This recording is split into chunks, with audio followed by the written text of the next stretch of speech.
దేవుని పిల్లలము కాబట్టి మనకు శ్రమలు ఖచ్చితంగా వస్తాయి. రోమీయులకు రాసిన పత్రిక 8వ అధ్యాయం. మనము దేవుని పిల్లలమని ఆత్మ తానే మన ఆత్మతో కూడా సాక్ష్యం ఇచ్చుచున్నాడు. మనము పిల్లలమైతే వారసులము అనగా క్రీస్తుతో కూడా మహిమ పొందుటకు ఆయనతో శ్రమపడిన ఎడల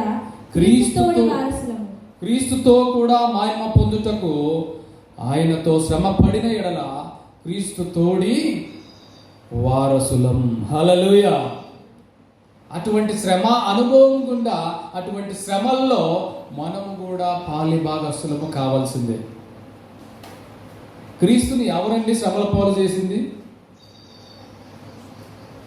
క్రీస్తు శ్రమపడడానికి ఏమైనా ఆస్కారం ఉందా, అవకాశం ఉందా?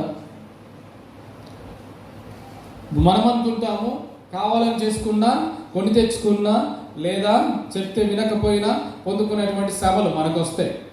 కానీ క్రీస్తుకు అటువంటి శ్రమలు లేవు కదండి. అటువంటి అనుభవంలోనికి మనం కూడా రావాలంటే అటువంటి శిలవ మరణాలు, అటువంటి బల్లెపు పోటులు, అటువంటి కొరడా దెబ్బలు అవి రావు. ఇటువంటి శ్రమలు వస్తాయి. మనకు రావాల్సిన శ్రమలే మనం ఆయనతో కూడా వారసులము అవ్వాలి అని. హల్లెలూయా, హల్లెలూయా. చూడండి 18వ వచనం కూడా, మన ఎడల ప్రత్యక్షము కాబోవు మహిమ ఎదుట ఇప్పటి కాలపు శ్రమలు ఎన్నతగినవి కావని ఎంచుచున్నాను. హల్లెలూయా. మనం ఆయన ముందు ప్రత్యక్షం కాబోతా ఉంటున్నాము. ఈ శ్రమల్లో మనము పట్టించుకోకూడదు. ఈ శ్రమల కోసం మనము ఆలోచించుకోకూడదు. ఈ లోకంలో ఉన్నంత కాలము శ్రమ. గుర్తుపెట్టుకోండి మీరు. ఈ జీవితం ప్రశాంతంగా ఉంటుంది అనుకుంటున్నారా? క్రైస్తవ్యం అంటేనే శ్రమతో కూడుకున్నటువంటి మార్గం అండి ఇది.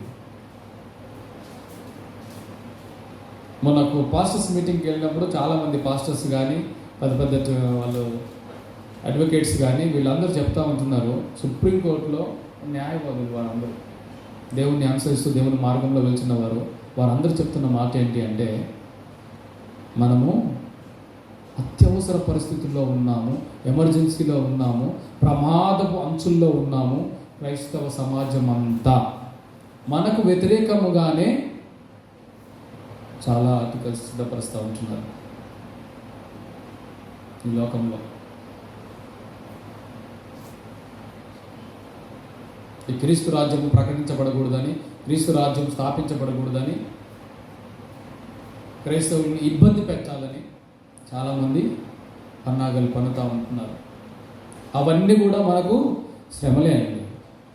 అవి సంఘాలకా, లేకపోతే కాపురులకా, మరి బిషపులకా, సువార్థికులకా, విశ్వాసులకా అంటే అందరికీ శ్రమలే అవి. అటువంటి శ్రమలు కూడా మనము పొందవలసి ఉన్నాం. అవి కూడా మనం క్రీస్తుతోటి వారసులము అనిపించుకోవడానికి రాబోతున్నటువంటి శ్రమలే అండి. శ్రమ పడవడానికి సిద్ధముగా ఉండి మనము ముందుకు కొనసాగాలంట.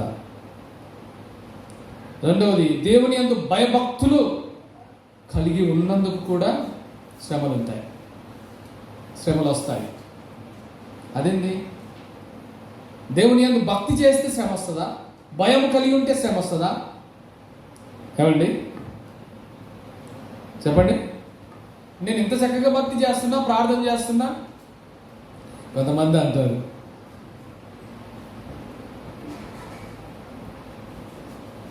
ఒకవేళ శ్రమ వచ్చిందంటే నువ్వు కరెక్ట్ లేవేమో, అందుకే శ్రమ.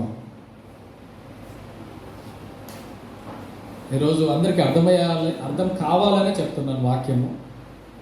తెలుసుకోవాల్సిన పని కూడా, అవసరం కూడా మనకుంది. ఎందుకనంటే రెగ్యులర్గా ప్రార్థనలకు వెళ్ళేవారు, రెగ్యులర్గా వాక్యాన్ని చదివేవాళ్ళు, దేవునిలో బలంగా ఉన్నవారికి శ్రమలు రావు అనడానికి లేదు. శ్రమలు రావు అనడానికి లేదండి. హల్లెలూయా. తిమోతికి రాసిన 2వ పత్రిక 3వ అధ్యాయము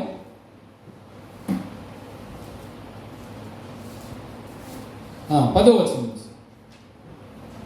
అయితే మ్మ్. నీవు నా బోధన నా ప్రవర్తనను అయితే నీవు నా బోధను, నా ప్రవర్తనను, నా ఉద్దేశమును, నా విశ్వాసమును నా విశ్వాసమును, నా నా దీర్ఘశాంతమును దీర్ఘశాంతమును, నా ప్రేమను నా ప్రేమను, నా ఓర్పును నా ఓర్పును, అంతియోకయ, ఇకోనియా, లుస్త్రా అను పట్టణములలో నాకు కలిగినట్టి హింసలను, ఉపద్రవములను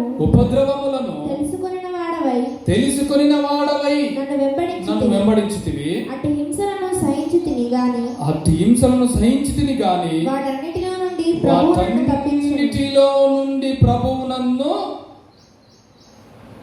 హల్లెలూయా, ఏముందండి అక్కడ? వాటన్నిటిలో నుండి ప్రభువు నన్ను తప్పించాను. ఎవరు తప్పించారంట? ఎవరు తప్పించారండి? ఎక్కడి నుంచి తప్పించాడంట? హింసల నుంచి, ఉపద్రవముల నుంచి, శ్రమల నుంచి. ఆయన ఆ శ్రమలలో, ఆ ఉపద్రవములలో, ఆ కష్టములలో, ఆ బాధలలో ఉన్నప్పుడు పైన చెప్తా ఉన్నాడు చూడండి, ఏంటంట? నా విశ్వాసమును, నా దీర్ఘశాంతమును, నా ప్రేమను, నా ఓర్పును. ఏంటంట?